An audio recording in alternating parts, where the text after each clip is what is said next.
Hey. Good afternoon, everyone. My name is Caroline Colas, and this is the Wednesday. What is the date? June 24th, June 24th? 24th. Yes, yes. And I am here for the Whole Being Institute and JCC Manhattan Lunch and Learn series. Today, our topic is Count Me In, the role of an inclusive leader with Uneeda Brewer. Research tells us that the stronger the sense of belonging we have in a group, the more engaged we are and the more productive we can be. A solid sense of belonging also contributes positively to our health and well-being. Creating and sustaining cohesion in a diverse group can be a leadership challenge. What does a leader need to do to create a sense of inclusion and belonging in an organization or group blessed with diverse members? Inclusive leaders find and build ways to foster belonging and connection between people. In today's conversation, we will talk about the behaviors and practices of leaders who strengthen connections between people, foster courageous conversations, and demonstrate commitment to inclusion through listening with compassion. These skills are important at any time, but especially in times of uncertainty and change. And we certainly are in one of those times of uncertainty and change. Uneeda Brewer has years of experience leading the conversation on inclusivity, addressing negative stereotypes, and building connections across boundaries. From groundbreaking research on cultural strengths of African American families for social workers, curricula to consulting and workshops for corporate leaders, Uneeda works on inclusivity both locally and globally. She graduated from Goucher College with a BA in American Studies and has a master's degree in social work from Atlanta University School of Social Work. She's a board certified practitioner of psychodrama, sociometry, and group psychotherapy. She is currently consulting with the New College of Florida on their Inclusive Campus Climate Initiative, which is designed to create a welcoming and cohesive environment for the entire campus community. I welcome to the call, Uneeda. Thank you so much for being with us today. Thank you. Wow. I am delighted to be here and to meet myself. This is great. Thank you. I'm looking forward to sharing with you and also to hearing from you your own experiences with inclusion. I was thinking we would start, Uneeda, by me asking you how you came to know the Whole Being Institute. Wow, I'm ready to tell you. I took Linda Wallace's positive psychology coaching course a couple of years ago. I took Megan McDonough's happiness course and Maria Sirois' resilient quest. And then Phoebe and I have known each other at least 15 years, both through the psychodrama community, and we worked together in an executive women's leadership program at Rutgers University as executive coaches and facilitators. So, and I read the weekly emails and resources. So that's how I'm connected. Beautiful. How did you come, I'm really curious, to be fascinated with this idea of inclusivity and leadership together? Well, the story begins in 1966 when I was 18 years old and was an entering freshman at Goucher College. So excited because I had chosen this school because of the way the curriculum was organized and how they had never been an exclusionary. They had always welcomed African Americans and Jews, and other colleges had had quotas and would not admit various kinds of people. And I thought, this is the place for me, having grown up in the South in the times of segregation. So I was looking forward to going to Goucher and arrived with my family, my parents and my brother, the first day, and met the other two Black students who were going to live on campus. So that was 3 of us on campus. We found out that there was actually only one other Black student on campus, and there were 2 who were day students. And so the 3 of us were just in love with being at college. And after about a week, a headline came out in the college newspaper, and it said, "Culturally deprived students now on campus." And in the beginning, imagine, I actually didn't know who they were talking about. So I went to the sophomore who lived in my dorm, who's another Black student, and I said, "Hey, who are they talking about? I haven't seen any deprived people on campus." And she was very kind and said to me, "Uneeda, they're talking about you, the other two students, and me." And of course, I was uh, beyond upset. I just didn't have any understanding. How could anybody say that about us? And so what that led to after the tears was a commitment to say, well, let's go do something. So Carlotta and I went to the editor of the paper and the editorial board, and we had a conversation one night, long into the night, in the dorm room with them. We went to them and talked about how that was not true. There is nobody who doesn't have culture, and it didn't accurately describe those of us who were on campus, and nobody even talked to us to find out why we came there and what our hopes were. And in that moment, there was a schism. I didn't feel like I belonged anymore after having been so excited to be there. And it led me to be sensitive to and care about what happens when diverse people, new people, different people join a group. What needs to happen so we include and create that sense of belonging? And out of that hurt and that wound came a passion for being the kind of person who supported and promoted culturally inclusive environments, whether I'm actually doing that work or being a regular person in my life, to be someone who stands for that. Wow. Sounds like it became a lifelong passion. It did. It did. I realized it in preparing for this talk with people, that this is something that ever since then, I definitely have paid attention to and been an advocate for. Wow. I'm so interested in the trajectory of your work, and even just starting with defining what is inclusive mean.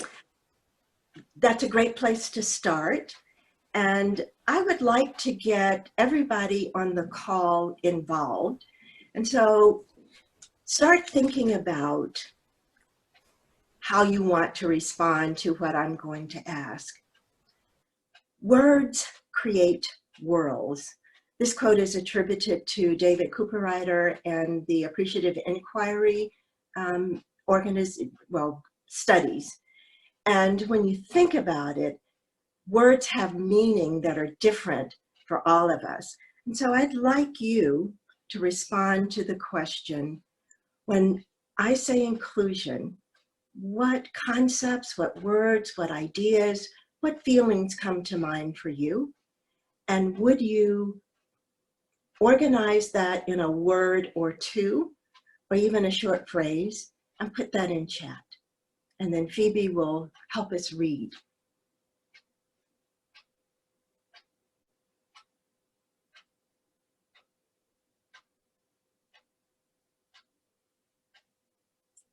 So let me see if I can see some of the responses that we have. We'll just give everyone a few minutes, and I can read them out too, Uneeda.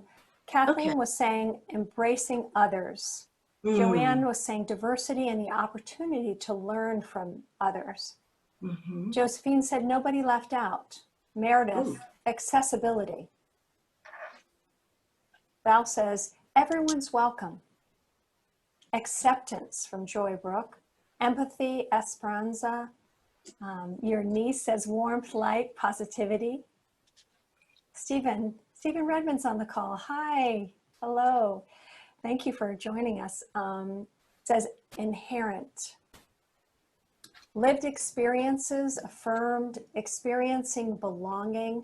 And you and I were talking about what I was, Joanne actually and I were once in a workshop, a dance workshop it was, and we were in a circle, and they said the word perfection actually means whole. WHOLE, inclusive Mm-hmm. of all. And so Mm-hmm. I sort of felt like that changed my mind about that word. And I love that you said, like, words create worlds. And it was even how you were labeled, right? At the Yes, university, that you were like, wait a second, that doesn't resemble my world, right. right? And when I Yes. heard the word perfection spoken about in a new way, it created a new world for me, Mm-hmm. a new And you can appreciation. obviously use the word differently now that it has a new meaning. Right, And that's absolutely. Oh, we're getting some more chats. Lived experiences affirmed, experiencing belonging, non-judgmental from Bunny, seeking everyone's perspective and viewpoint from Ruth, a mutual support in a group, valuing different perspectives and experiences, willingness to learn from and grow with others, equality, everyone is welcome, human, it is all. wow, look at all the worlds we've created with our definitions. And all of them say, welcome, come in, be a part of, join, let us be perfected, whole. So Phoebe, I'm ready to start the slideshow. Phoebe is running the slides for us today. Thank you, Thank you, Phoebe. and thank you very much, everyone, for sharing your definition and your understanding. And I'd like to start by saying the inclusive leader demonstrates commitment and builds connections. And the commitment is to inclusion, to welcome, to including everyone, to not leaving anyone out. There is a definition that I like very much of inclusion, and it's from Professor George Day, who's known for his anti-racism work. And I think it captures what each of us have said. It's really not just bringing someone into what is already there, saying, oh yeah, now you're a part of us. It's actually creating something new and better so that everyone has a part of this new environment that by us coming to it has been created.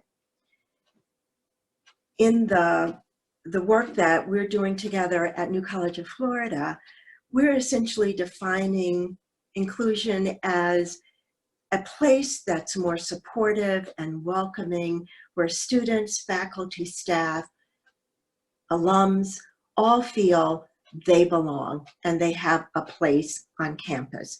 And it's widening the circle of inclusion.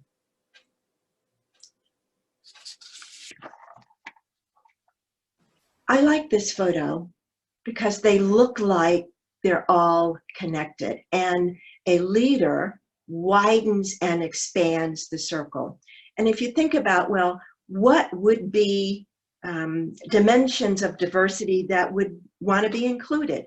It's race, it's gender, it's sexual orientation, sexual expression, physical ability or disability, mental health, wellness or chronic illness, neurodiversity, which might mean dyslexia or being on the autism spectrum, transgender, and we could go on. I don't intend to exclude anyone. So if there are other dimensions that you say, oh, wait, I want to make sure we say this, because the leader of a group makes sure that everyone feels that they have a place and they are welcome. When I say leader, I'd like you to know that I'm talking to you, because all of us are leaders in our lives. All of us have the opportunity to widen the circle of inclusion in the places where we are, whether it's our family, whether it's work, whether it's our neighborhood, whether it's our volunteerism, whether it's travel, wherever it is. We don't have to have the title or have the role of leader to practice inclusive leadership. Uneeda, would you like people to include in the chat if we didn't include any groups, just to add I would that in? love if people would include in the chat, if there's a group that you say, wait, you didn't include us or this one, please do. I'll wait a moment to see if we have any ads.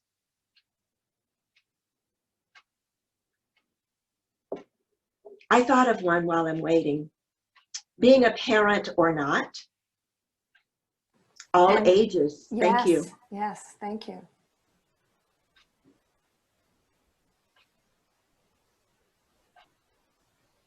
Did anything else come? Just those two, all ages from you and being a parent, or all ages from Kathleen, and then being a parent or not from you. And as you think about them, everyone, you feel free to put them in the chat, as we go along. Resourced or not, that's a great one. Thank you, Gwendolyn. Exactly. Immigration status wasn't mentioned. Thank you, Meredith. Thank you. Because in the world in which we live today, there are all these dimensions that are present in our worlds. Character difference, personality difference, absolutely.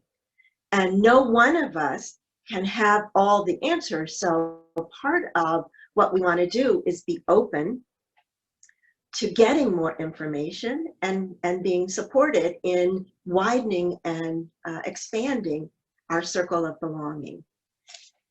The inclusive leader really can express their inclusion by commitment to three qualities: belonging, humility, and hope.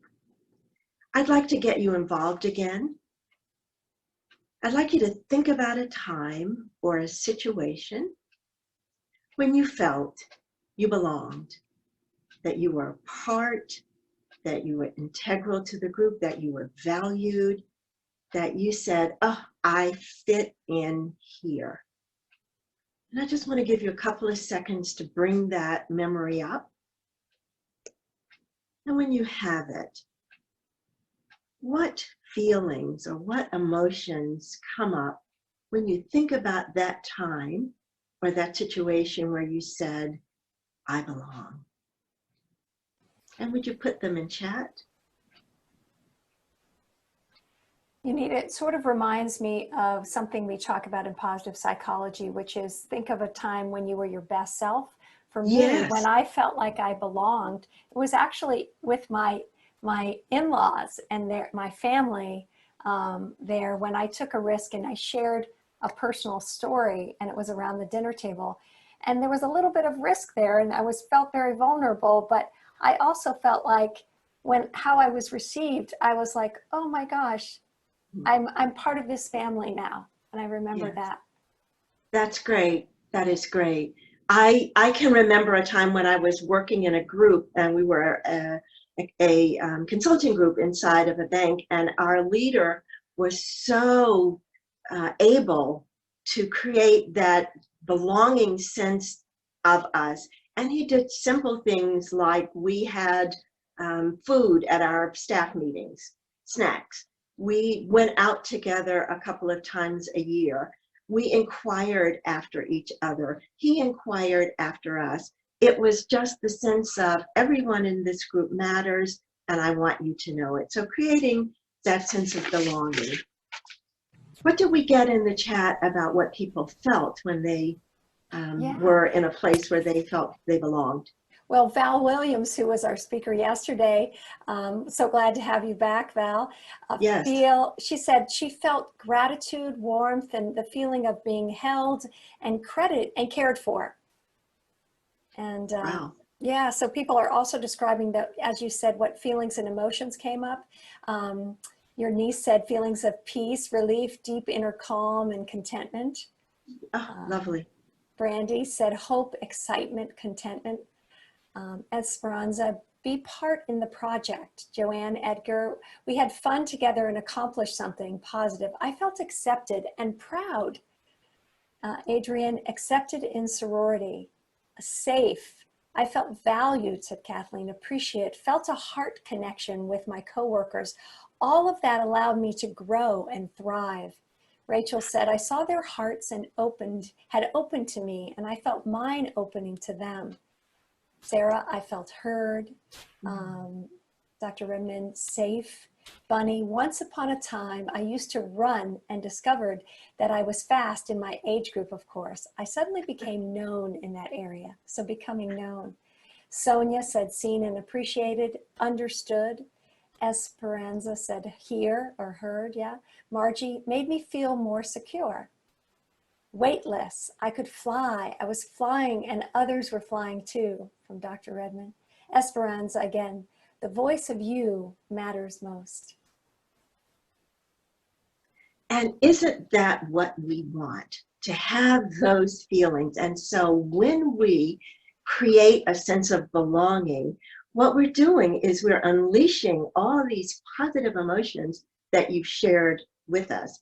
And so let's take a look at some additional information about belonging. And we have a slide.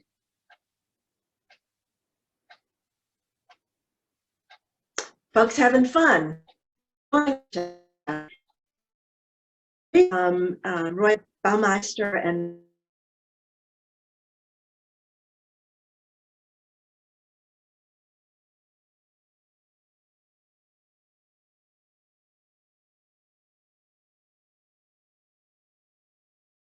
For some reason, I think we lost Uneeda, at least on my screen. So can she you can hear me now? Yes, I can hear you now. Okay, all right. Where did I break off? Right at the beginning of talking about belonging. There's research by Roy Baumeister and Mark Leary.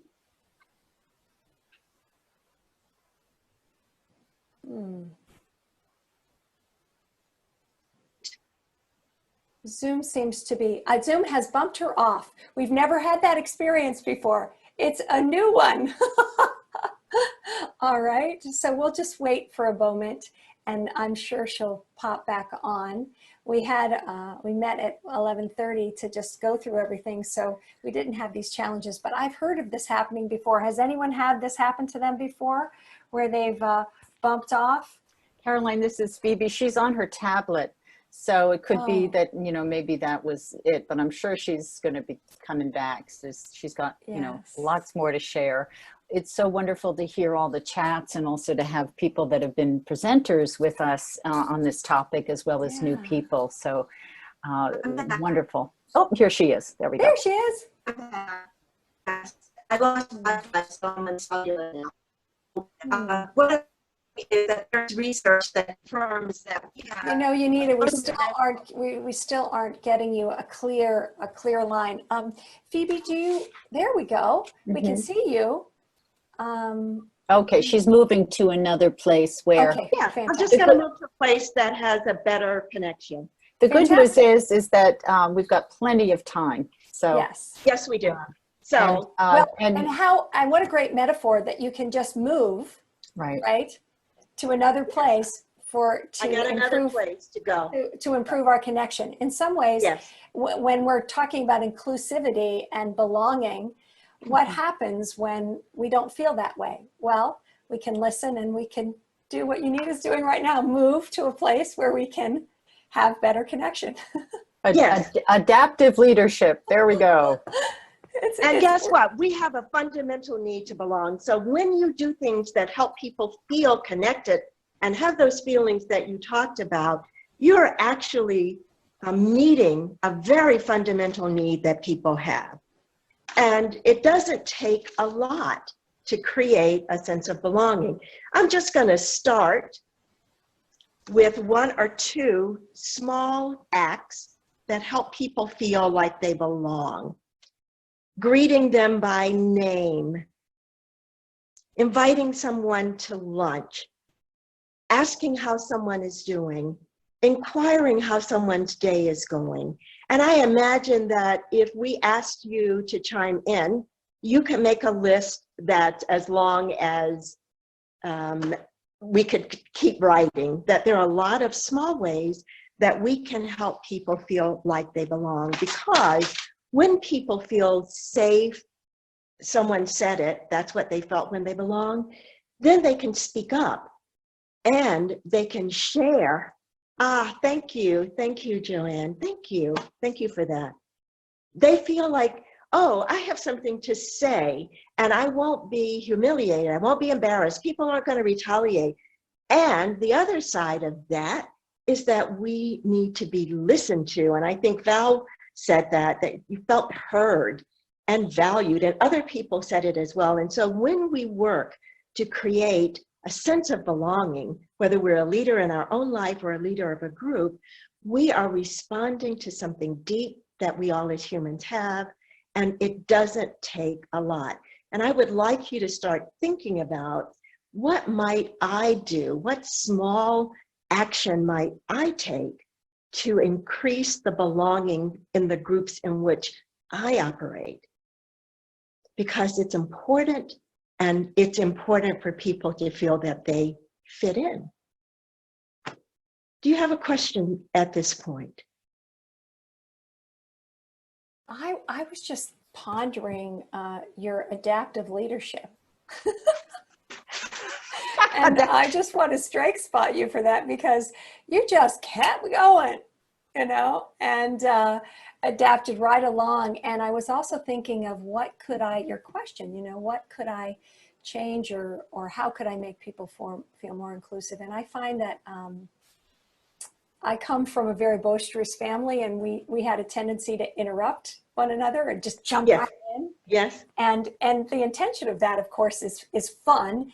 But in a group setting, I think listening and not interrupting is really important. I have found that to be very valuable. I don't know if anybody else wants to raise their hand, if they, your hands up, if you have found that to be helpful in group situations, to really wait until that person finishes. Sometimes the end of the story is oftentimes the point that they're trying to make. So that would be mine. And everybody just write yours in the chat. And Uneeda, how about yours? The training we're doing at New College, that's simple. The training is open to every volunteer. You don't have to sign up. You might have to move again. It looks like you're going in and out as well. This is going to be the progressive lunch and learn. She's going to go from one room to another to find the best connection. And we're going to get to see her whole apartment, I think, or home. I'm just going to give her a moment. But while we're doing that, Phoebe's written in the chat, what are the behaviors? What's happening is people are saying flexibility. Okay, there we go. You're back. Fantastic. If you can hear me now, just put something in the chat that tells me you can hear me now. Yes.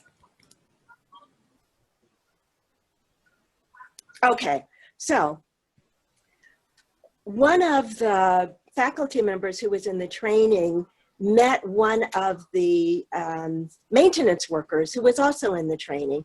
And she said to him, because they did a small group together, I never knew your name, and I see you all the time on campus. I'm so glad to be able to call you by your name now. And you should have seen his face light up.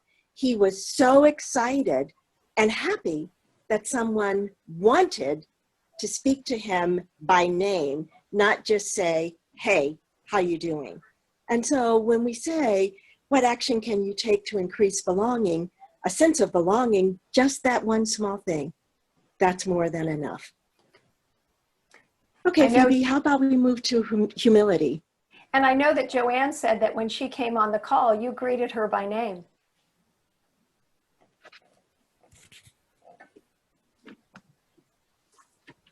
I love these two little girls because one is so excited about what she has been able to accomplish, and look at the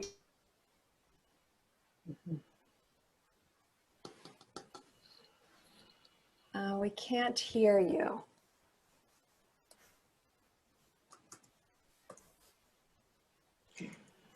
So Caroline, I'm thinking that Uneeda could also dial in on her phone.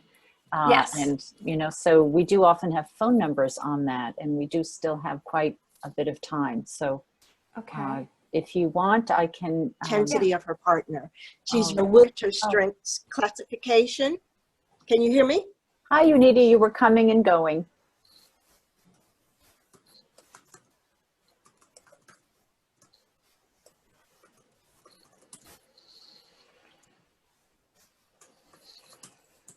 Okay, well, I'll be coming.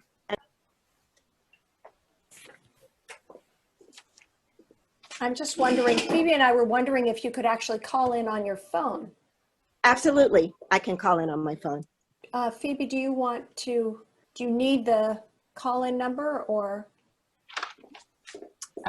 If you can text that to me, I'll text it to her. And in the meantime, I'll just keep the slide on.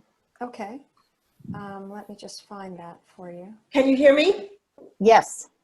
Okay. So humility, if you look at it on the VIA character strengths classification, it talks about being willing to hear other people and to let other people be involved. And I am also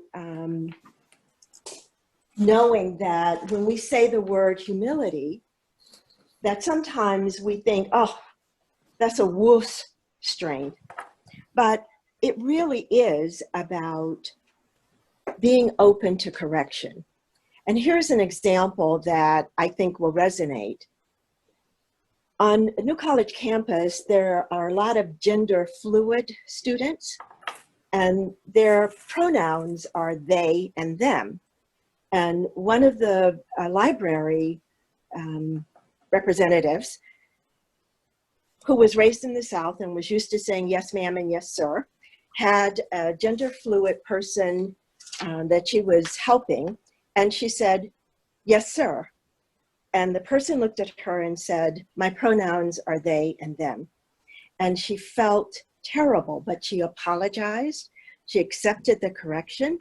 And then she said, I wonder what I can do so that doesn't happen to me again. And what she decided is that she would ask when she was unsure, how would you like for me to refer to you? Simple. And what it shows is respect and humility. Do you have an example that you want to share in chat?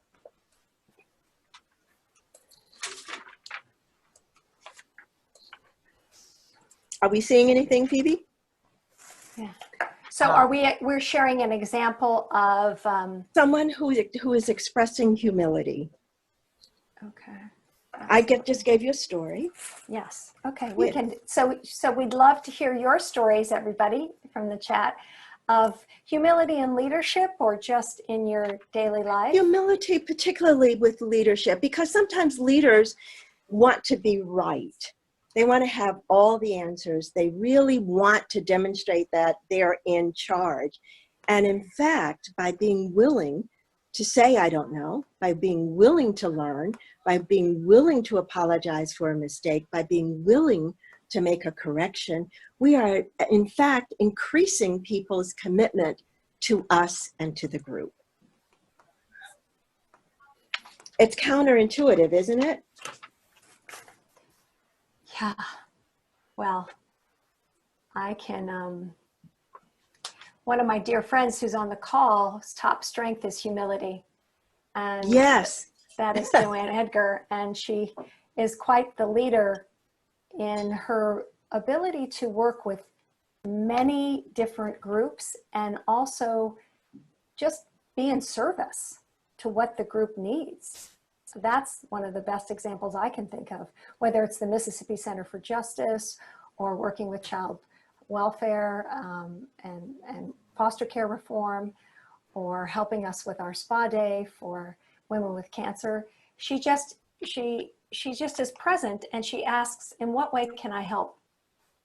And that's a great example, and thank you for sharing that. And if you are leading a group, sometimes the most difficult thing to say is, I don't know. When we have been, we're working with the president and the president's direct reports and the direct reports of those folks. And a lot of times they get questions from around the campus, why don't we do this? Or why is this happening? And it's hard, but it's important if they don't know to say, I don't know, and I will find out and I will check into it. And thank you for letting us know. And all day long being willing to learn. I can imagine if one has the strength of a love and learning, that having some humility could be really, wonderful combination, because you'd be curious about what other people would have to say. And that Yes. could be very stimulating. It is very stimulating. Thank you. I'm sorry for interrupting you. No, that's okay. Well, the other thing that I just would like to say, we have lots of examples of leaders who do not practice humility. And we see what happens when that happens. The kind of environment that we say we want, where people feel like they belong, where they are supported, where they're listened to, where they're valued, where they say, yes, this is my space. That doesn't happen when we have leaders who don't practice inclusive and belonging behaviors or humility. So my encouragement is, as hard as it may be, it's much better to say, I don't know, and to find out or to get help or to ask for other people's input than to do otherwise. Beautiful. It's really true. Yeah. I don't want to proselytize, but I do just want to make the contrast. And there are a few examples, Uneeda, in the chat here. If Caroline, you want to. Sure. Someone who's happy to share credit with others. And that's from Joanne Edgar. I'm sure she's going to be like so embarrassed that I shouted her out that way, because she's human. She has humility. But Esperanza, I'll hear about it later. Acceptance. We are not all knowing. All day you can learn something, right? Every day, all day. Right. Dr. Stephen Redmond said, participation in JC Lunch and Learn demonstrates humility and a willingness to learn. Thank you. Yeah. And Christia says, admitting that you don't know demonstrates confidence. Oh, that's true. Oh, yeah. I hadn't thought of that.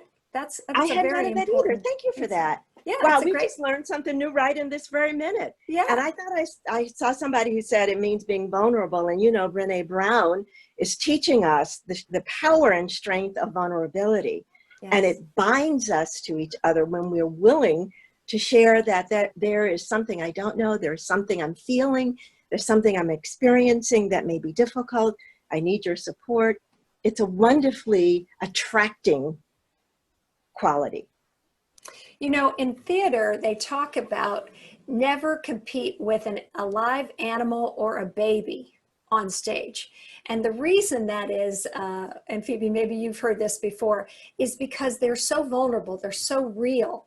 They're so captivating. When we are our sort of most vulnerable human self, it's just mesmerizing. And I hear that's what you're saying in a way, is that while we might be afraid to actually tell the truth and reveal and be, you know, like, this is what I need to belong and this is what's important to me.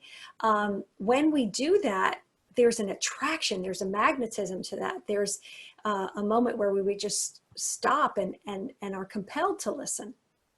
Well, I have to tell you, I'm feeling vulnerable right in this moment because my Wi-Fi isn't working and I'm walking around the house and I finally landed on the lanai where I think there's the best reception.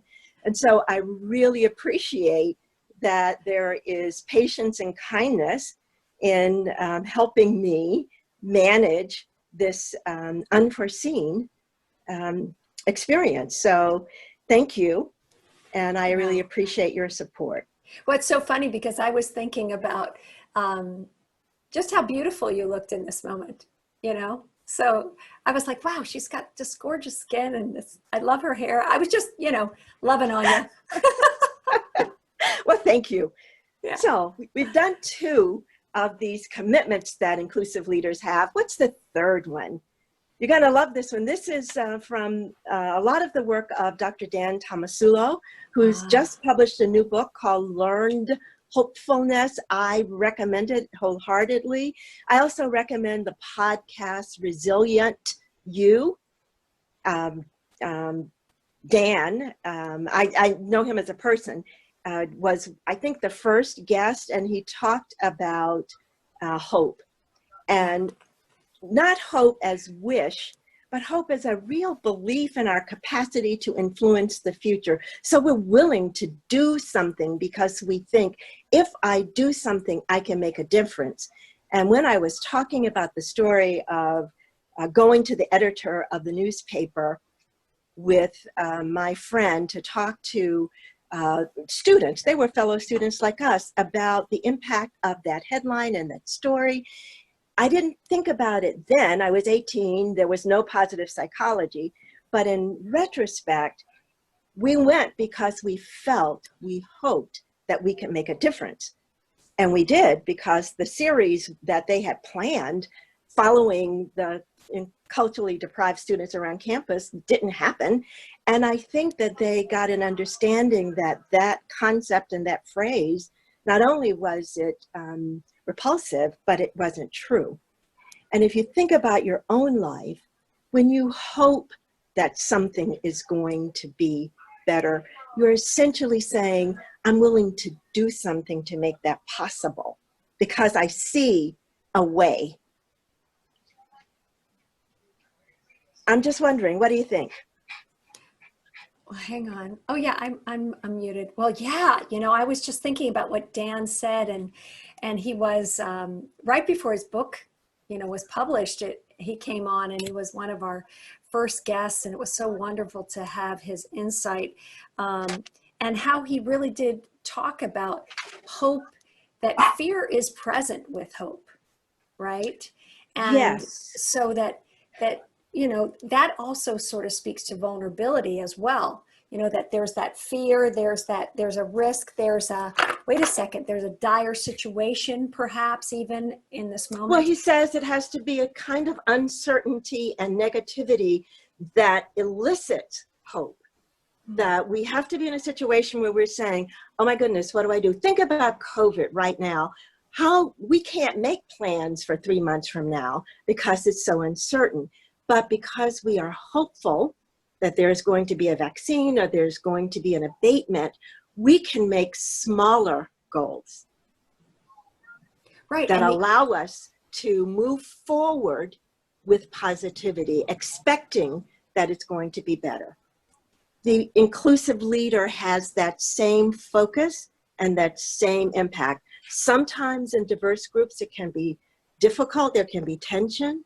But if we can have those courageous conversations where we speak from our heart, where we're open, we're humble, because we want to know, we want to learn, we want to understand, we can move through it and end up in a place where we have strengthened our bonds and connections.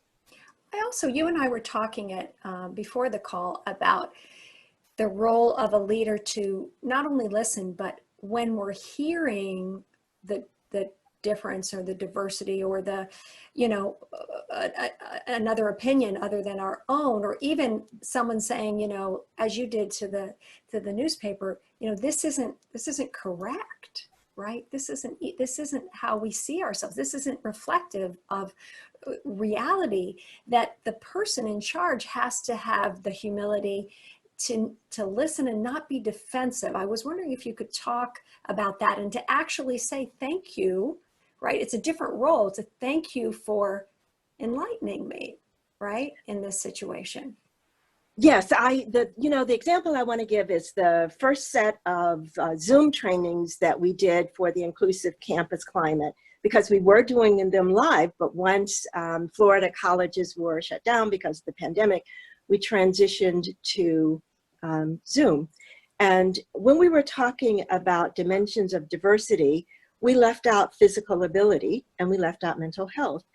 And two people on the call with a lot of passion said, you've left us out and we want to be included. And this happens all the time. And they did a little bit of a rant. And initially, you know, my reaction is to say, well, wait a minute, we're trying the best we can. How can you not see that? But, you know, that's not helpful, because the person has taken a risk, has made themselves vulnerable to speak about this. And as a trained coach, as a trained psychodramatist, I just role reversed and said, oh my goodness, this person is feeling left out. So let me say something to assure her that I've heard her, I appreciate it, and we will make a change. And that's what we did, to say, thank you for raising that. You're absolutely right. We did leave it out. It was unintentional, but it matters, and we will include it. As a matter of fact, I'm writing it down right now so that it's in my notes for the future. I don't think it's easy to let go of defensiveness, but absolutely it's possible. That's my hope. Well, speaking of hope. Well, you know what? What would be wrong with saying, and I could have said, you know, it's really hard for me to hear this, but I appreciate you saying it because I thought I was doing a good job, but I hear that isn't the way it landed for you. Let's talk more about it. Beautiful. And then both of us are sharing what's really true. It's like what you said about kids and animals. They're completely vulnerable. They say what's on their mind. You ask a kid how you're feeling, they're going to tell you. Yeah. You ask your kid, did you like it? If they don't, they go, no, I don't like it. So what's wrong with just saying what's true for us, really being authentic and sharing in a way that comes from desire to understand? Yeah, because the last thing we want is for the leader to not feel like they belong. Absolutely. Right? Absolutely. It's a tricky situation, right? It's a relationship. We've been talking about relationship all week. Megan started with about, what's the overlap between me and another. And then Val clarified yesterday about when we were talking about relationship and that light touch, that butterfly touch, and asking the right questions. And it seems like what you're saying is, okay, we want to have the humility and belonging. And there was another one, the three hope. Are there. Hope. Those three things. And we also want to make sure that everybody is included, the leader too, so that they can say, oh, I didn't get that right, or this is how I'm feeling about that. Name it to tame it, from Daniel Siegel, right? So they can be real. Or else they're being what I call snice, which is meaning really feeling kind of like on the inside, but pretending they're feeling another way on the outside. And I don't think that works, right? No, it doesn't. Well, we all have two meters. We have an authenticity meter and we have a BS meter. And we're really good at detecting both. And if I don't want to say you, if I am being genuine in my either discomfort or distress, that's authentic. If I'm pretending, that's BS. And that's not what we want. There's also a place for deep listening, that in all of this, our desire to attend, to hear, to share, to grow, to move forward together is part of what underlies all of the qualities. That there's something new and different in this environment. I want to understand what it is because I want to include you. I want this space to be brand new, so it includes all of us, not just one kind of person.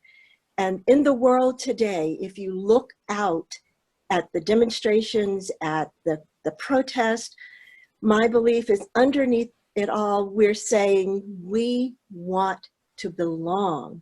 We want to be treated as citizens of the Republic. We all want to belong.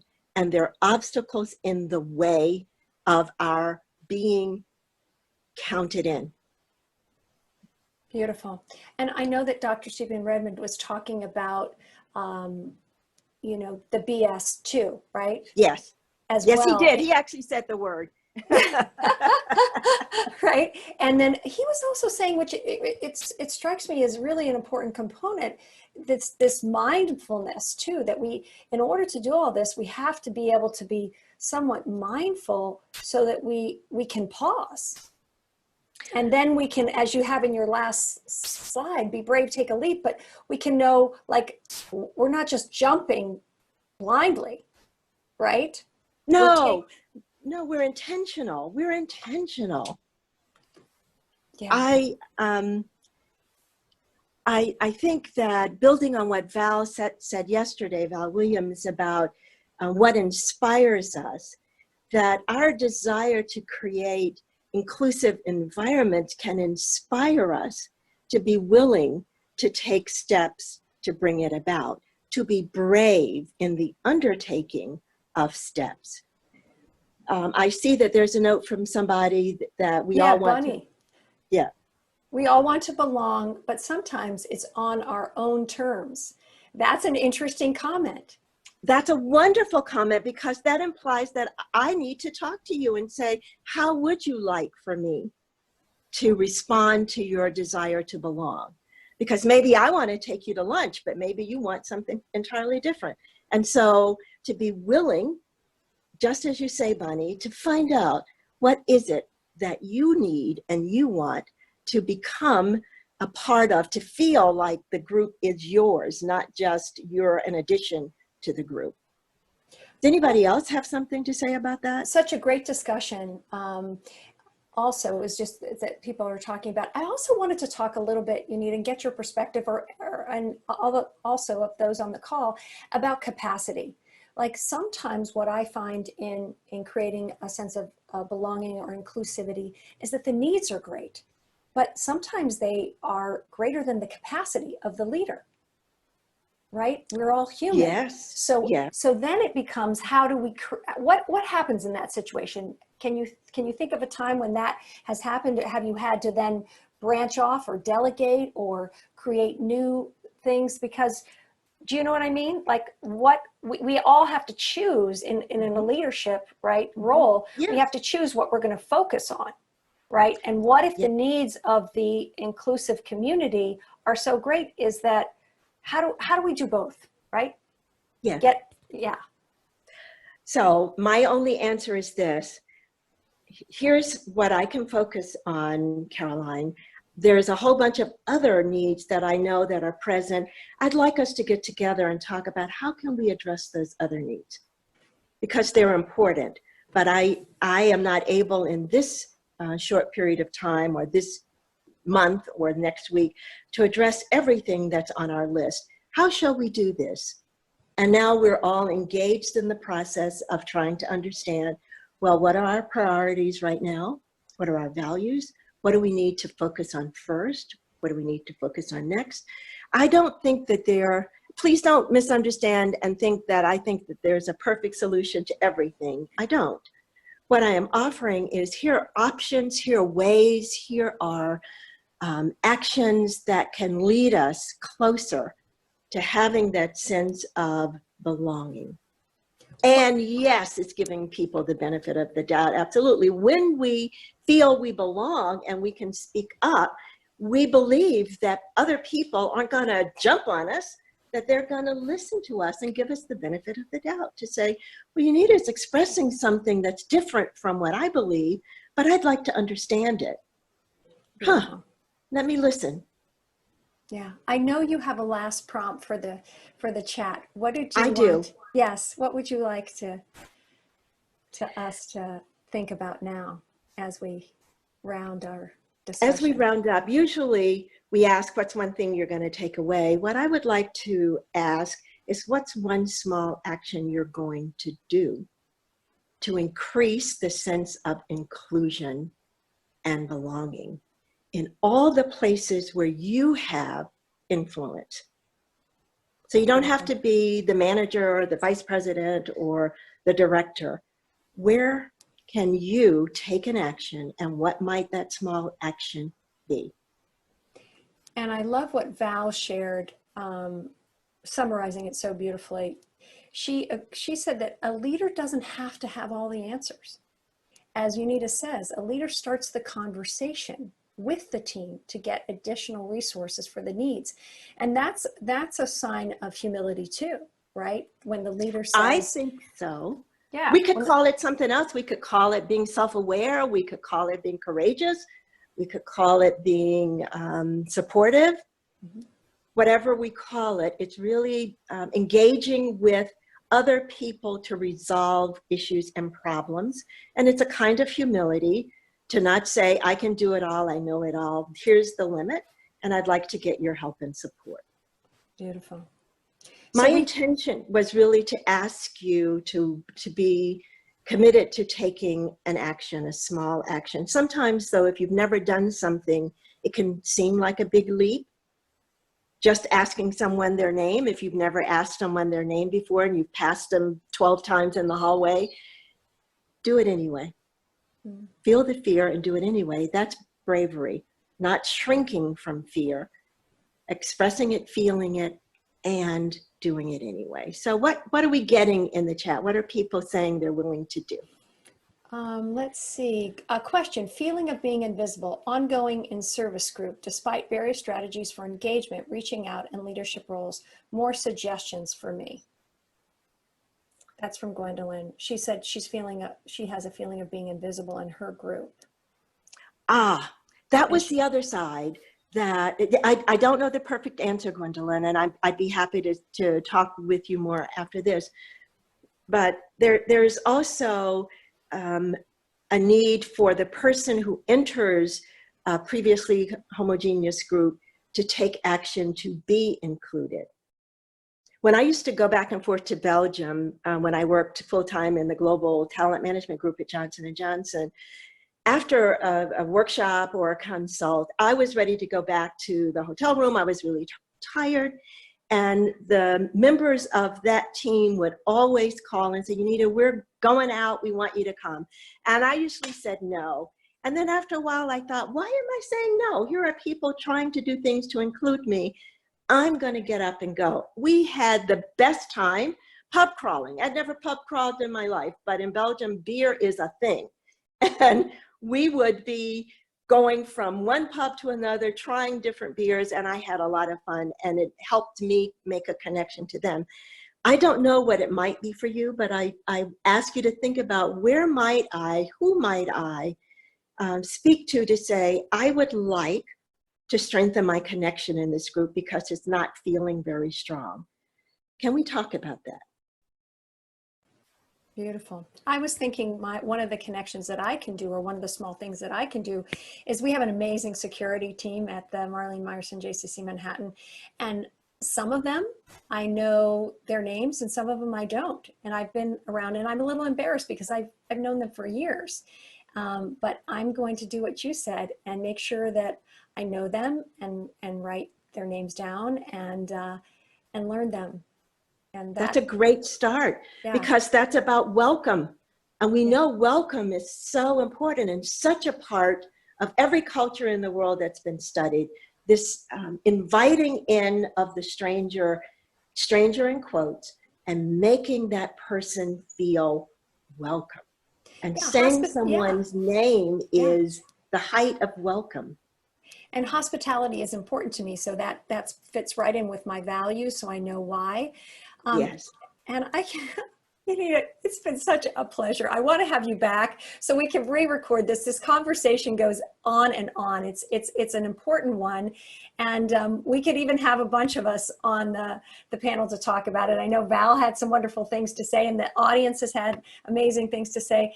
I look forward to the day when I can actually meet you in person. Right, I feel like I've met you. I know. I'm so looking forward to it. And before we go, because I know it's almost 1 o'clock, I want to thank everyone who was on this call. Thank you for joining in. Thank you for being patient with the technology. Thank you for listening. And my encouragement to you is to do something to include others and yourself. Beautiful. And I wanted to tell everybody about our Lunch and Learn tomorrow. I know that some of you out there we talked about the power of the word, right, to create different realities. Well, writing is something that we're going to take a deeper dive into with Jennifer Hannawald. She is going to talk to us about how writing can help us stay resilient and connected. And I love this quote: I can shake off everything as I write. My sorrows disappear, my courage is reborn. And that was written by Anne Frank. So Jennifer's going to talk to us about the act of writing and how it's been connected to health and happiness throughout the ages. So please tune in tomorrow. Thank you, everyone, for joining us today. Thank you for an amazing conversation. I'm so glad we got to see your entire house and wound up on the lanai. I love the clouds in the background.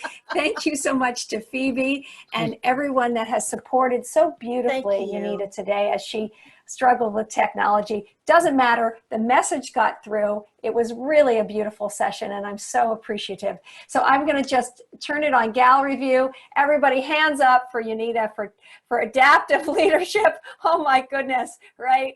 And hands up, thank back you at so much. Thank you so much for joining us. Thank We'll see you you. tomorrow. Thank you. Take care, See you everybody. tomorrow. Bye-bye. Bye.